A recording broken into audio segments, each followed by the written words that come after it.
پہلی محرم کی حقیقت، فضیلت اور دل کو چھو لینے والی باتیں۔ یکم محرم الحرام اسلامی سال کا پہلا دن ہے۔ یہ دن مسلمانوں کے لیے ایک نئے اسلامی سال کی شروعات کا پیغام لاتا ہے۔ محرم الحرام ان 4 مقدس مہینوں میں شامل ہے جنہیں اللہ تعالیٰ نے حرمت والا قرار دیا ہے۔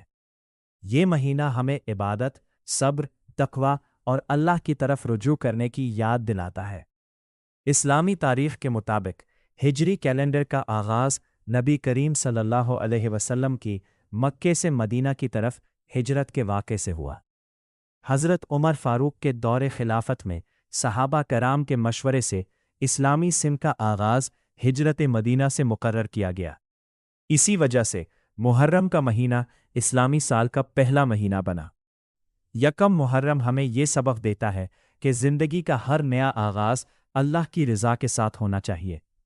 ہمیں اپنے گزرے ہوئے وقت کا جائزہ لینا چاہیے، اپنی غلطیوں سے سیکھنا چاہیے اور نیکی، عبادت اور اچھے اخلاق کو اپنی زندگی کا حصہ بنانا چاہیے۔ محرم الحرام کا ذکر حضرت امام حسین علیہ السلام اور واقعہ کربلا کے بغیر مکمل نہیں ہوتا۔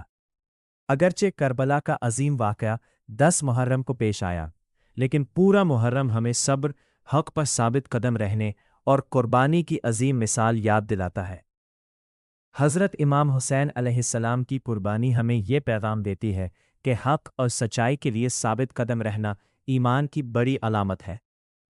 یکم محرم کا دن ہمیں یاد دلاتا ہے کہ اللہ تعالیٰ پر بھروسہ رکھتے ہوئے اپنی زندگی کو بہتر بنانے کی کوشش کرنی چاہیے۔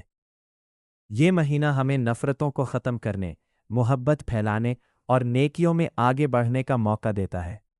اللہ تعالیٰ ہمیں محرم الحرام کی برکتیں عطا فرمائے، ہمارے ایمان کو مضبوط کرے اور ہمیں صبر، اخلاص اور نیکی کے راستے پر چلنے کی توفیق عطا فرمائے۔